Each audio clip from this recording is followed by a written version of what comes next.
محترم احبہ، رکوع اور سجدہ کے لائق فقط اللہ جل وعلا کی ذات ہے۔ لوگوں سے ملاقات کے دوران جھکنا یا سجدہ کرنا یہ ناجائز ہے۔ اگر یہ عبادت کی نیت سے ہو تو شرک ہے، اور تعظیم کی نیت سے ہو تو ماضی کی شریعتوں میں جائز تھا، اور شریعت محمدیہ صلی اللہ علیہ وآلہ وسلم یہ حرام اور گناہ کبیرہ ہے۔ جب بھی کسی سے مصافحہ کریں یا سلام کریں تو سیدھے کھڑے ہو کر مصافحہ کریں، وہ اگرچہ آپ کے بزرگ ہوں یا استاد ہوں یا والدین ہوں، کیونکہ رکوع اللہ جل وعلا کی بارگاہ کے ساتھ خاص ہے۔ اب کوئی یہ نہیں کہہ سکتا کہ ہم تو اپنے والدین یا استاد کی عبادت کی نیت سے نہیں جھک رہے، ہم تو احترام اور تعظیماً جھک رہے ہیں۔ تو یاد رکھیے، ہماری شریعت میں یہی گناہ کبیرہ ہے۔ شریعت محمدی صلی اللہ علیہ وآلہ وسلم میں ادب و تعظیم کی خاطر عزت دینے کے لیے کسی سے جھک کر ملنا حرام ہے، اور اگر کوئی مخلوق کے سامنے عبادت کی نیت سے جھکے تو اس کا یہ عمل شرک ہوگا۔ اب رکوع کیا ہوتا ہے؟ شریعت مطہرہ میں رکوع کا ادنا درجہ یہ ہے کہ انسان صرف اتنا جھکے کہ ہاتھ بڑھائے تو ہاتھ گھٹنوں تک پہنچ جائیں، جیسا کہ الدر المختار اور دیگر فقہ کی کتابوں میں اس کی وضاحت ہے۔ یعنی رکوع کا ادنا درجہ یہ ہے کہ انسان صرف اتنا جھکے کہ ہاتھ بڑھائے تو ہاتھ گھٹنوں تک پہنچ جائیں، اور مکمل رکوع، کامل رکوع یہ ہے کہ پیٹھ بالکل سیدھی ہو جائے۔ اب جب ہم لوگوں کو سمجھاتے ہیں کہ بھائی ملتے ہوئے جھکنا حرام ہے اگرچہ ادب و تعظیم کی نیت سے ہو، تو کچھ لوگ کہتے ہیں کہ ہم پورا رکوع تو نہیں کرتے، بھائی ہماری پیٹھ بالکل سیدھی نہیں ہوتی۔ تو اس مسئلہ کو اچھی طرح سمجھ لیجئے کہ اگر کوئی کامل رکوع نہیں بھی کرتا، صرف اتنا جھکتا ہے کہ ہاتھ بڑھائے تو گھٹنوں تک پہنچ جائیں، اللہ کی مخلوق کے سامنے اتنا جھکنا بھی حرام اور گناہ کبیرہ ہے، کیونکہ شریعت مطہرہ میں اسی کو رکوع کہتے ہیں۔ اگرچہ تعظیم کی نیت سے اور اگر عبادت کی نیت سے تو وہ تو شرک ہے۔ ہاں، اگر اس حد سے بھی کم جھکتا ہے تو اس کا وہ جھکنا مکروہ ہے۔ اور یہاں اس بات کی وضاحت بھی کر دوں کہ بتوں کے آگے تعظیم کی نیت سے جھکنا بھی کفر ہے، کیونکہ یہ شعار کفر میں سے ہے، تعظیم بت کفر ہے۔ اگر کوئی کفار کے معبود کسی بت کے آگے عبادت سے نہیں تعظیم کی نیت سے جھکتا ہے تو وہ شرک تو نہیں کر رہا لیکن کفر کر رہا ہے۔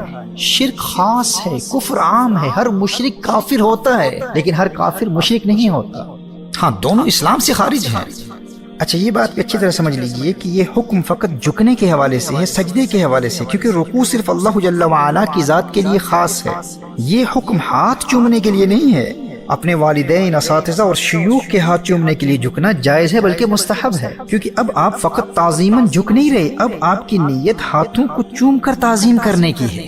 اور ہاتھوں کو چومنے کے لیے جھکنا یہ اللہ جل وعلا کے لیے خاص نہیں ہے بلکہ بارگاہ الہی میں یہ ممکن ہی نہیں ہے، کیونکہ اللہ جل وعلا جسم و جسمانیات سے پاک ہے۔ اللہ جل وعلا کا کوئی جسم نہیں ہے کہ اسے چومنا ممکن ہو، والعیاذ باللہ۔ اللہ کی ذات کو چومنے کا کوئی تصور بھی نہیں کر سکتا۔ تو اچھی طرح سمجھ لیجئے کہ سلام کرتے وقت یا مصافحہ کرتے وقت بلا ضرورت جھکنا اگر عبادت کی نیت سے ہو تو شرک ہے، اور اگر تعظیم کی نیت سے ہو تو حرام و گناہ کبیرہ ہے، کیونکہ جو عمل اللہ جل وعلا کی بارگاہ کے لیے خاص ہو غیر اللہ کے لیے، اللہ کی مخلوق کے لیے کسی صورت میں بھی جائز نہیں ہوتا۔ لیکن اگر کوئی ہاتھ چومنے کے لیے جھکے تو یہ عمل نہ حرام ہے نہ شرک ہے بلکہ جائز و مستحب ہے، کیونکہ مخلوق کے چومنے کے عمل کی نسبت اللہ جل وعلا کی ذات کے لیے ممکن ہی نہیں۔ تو جب اللہ جل وعلا کو چومنا ممکن ہی نہیں تو یہ عمل بارگاہ الہی کے لیے خاص کیسے ہو سکتا ہے؟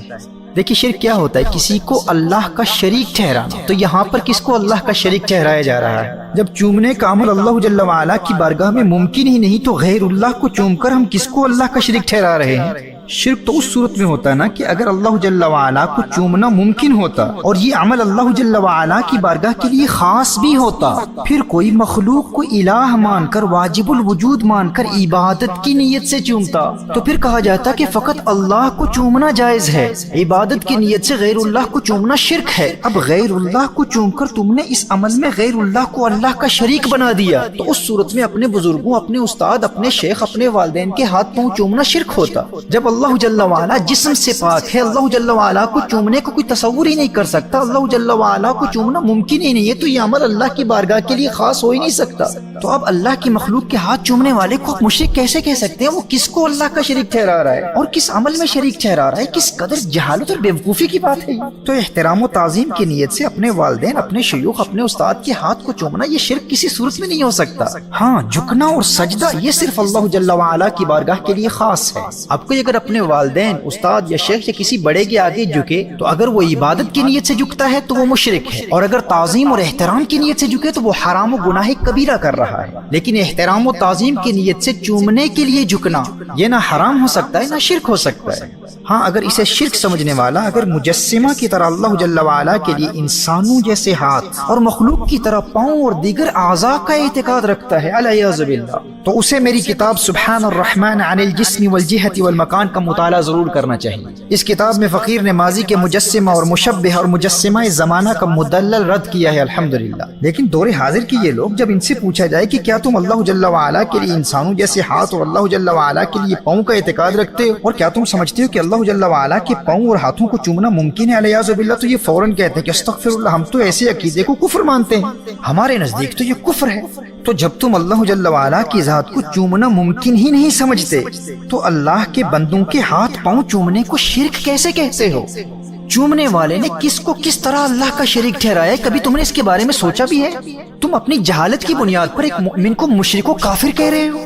ایسے نادانوں کو پیار سے سمجھایا جائے کہ کیا نبی کریم صلی اللہ علیہ وآلہ وسلم کو اللہ کی مخلوق مانتے ہو؟ یقیناً مخلوق ہیں، تو اگر مخلوق کے ہاتھ پاؤں چومنا شرک ہوتا تو صحابہ کرام علیہم رضوان نبی کریم صلی اللہ علیہ وآلہ وسلم کے ہاتھوں اور پاؤں کو کیوں چومتے؟ اس حوالے سے متعدد صحیح احادیث پیش کی جا سکتی ہیں۔ امام ابو داؤد اپنی سنن میں، امام بخاری الادب المفرد میں، امام احمد بن حنبل اپنی مسند میں حضرت زار رضی اللہ تعالیٰ عنہ سے روایت نقل کرتے ہیں، قال لما قدمنا المدینة فجعلنا نتبادر من رواحلنا فنقبل يد رسول الله صلی اللہ علیہ وآلہ وسلم ورجلیہ۔ حضرت زار رضی اللہ تعالیٰ عنہ فرماتے ہیں کہ جب ہم مدینہ منورہ پہنچے تو تیزی سے اپنی سواریوں سے اتر کر رسول اللہ صلی اللہ علیہ وآلہ وسلم کے ہاتھ بھی چومنے لگے اور پاؤں بھی چومنے لگے۔ اب کیا نبی کریم صلی اللہ علیہ وآلہ وسلم کے ہاتھ اور پاؤں چومنے پر یہ شرک کا فتویٰ تم صحابہ کرام علیہم رضوان کی ذات پر بھی لگاؤ گے؟ اور یہ نادان اپنی جہالت کی وجہ سے یہ بھی بھول جاتے ہیں کہ اگر کسی مسلم کو مشرک کہہ دیا تو یہ خود کافر ہو جائیں گے۔ جیسے کہ میں نے پہلے وضاحت کی کہ مشرک کافر ہوتا ہے، کسی بھی کلمہ گو مسلمان کے نظریات، اعتقادات اور اعمال کی حقیقت کو سمجھے بغیر بات بات پر مشرک کہہ دینا یہ تکفیر مسلمین ہے۔ تم مسلمانوں کو کافر کہہ رہے ہو، یہ اس قدر خطرناک ہے کہ آپ کو علم ہی نہیں ہوگا اور آپ خود کافر ہو چکے ہوں گے، دائرہ اسلام سے خارج ہو چکے ہوں گے۔ صحیح بخاری اور مسلم کی حدیث ہے، نبی کریم صلی اللہ تعالی علیہ وآلہ وسلم نے ارشاد فرمایا، اذا کفر الرجل اخاہ فقد باء بها احدهما، جب ایک آدمی دوسرے کو کافر کہتا ہے تو دونوں میں سے ایک کافر ہو جاتا ہے۔ اور صحیح مسلم میں ہے، ان کان کما قال والا رجعت علیہ، جسے کافر کہا اگر وہ اس کا اہل ہے، مستحق ہے تو ٹھیک ہے، لیکن اگر وہ کافر نہیں ہے تو یہ کافر کہنے والا خود کافر ہو جائے گا۔ آپ تو اپنی جہالت کی وجہ سے، اپنی کم علمی اور بے وقوفی کی وجہ سے، یا کسی ہاتھ پاؤں چومنے والے کا تمسخر اڑانے کی خاطر یا دوستوں میں نمبر بنانے کی خاطر گپ شپ میں کہہ رہے ہوں گے کہ ارے یہ ہاتھ چومنے والے، یہ شرک کرنے والے ہیں، یہ مشرک ہے، فلاں تو ہے ہی مشرک، ان کا تو کام ہی یہی ہے۔ یاد رکھو، مشرک کافر ہوتا ہے، کافر۔ آپ اپنی جہالت کی بنیاد پر کسی مومن کو کافر کہہ رہے ہیں، آپ کو شاید علم ہی نہ ہو اور آپ اپنے ایمان کی دولت سے محروم ہو چکے ہو۔ ایک مومن کو مشرک کہہ کر آپ خود کافر ہو چکے ہو اور آپ کو اس بات کا علم ہی نہ ہو۔ اگر ماضی میں ایسا کیا ہے تو فوراً توبہ کر لیجیے، فوراً تجدید ایمان کر لیجیے، کلمہ طیبہ پڑھ لیجیے۔ اب یہ تو ایک ایکسٹریم ہے جنہیں اس بات کا اندازہ ہی نہیں ہوتا کہ کسی کو مشرک کہنا کس قدر خطرناک ہے۔ دوسری جانب وہ نادان لوگ ہیں جو ہاتھ چومنے کی نیت کے بغیر یا کسی اور ضرورت کے بغیر فقط ادب و تعظیم کے لیے جھک کر سلام کرتے ہیں، وہ بھی اس گناہ کبیرہ سے فوراً توبہ کر لیں، یا تو ہاتھ چومنے کے لیے جھکیں یا بالکل سیدھے کھڑے ہو کر سلام و مصافحہ کریں۔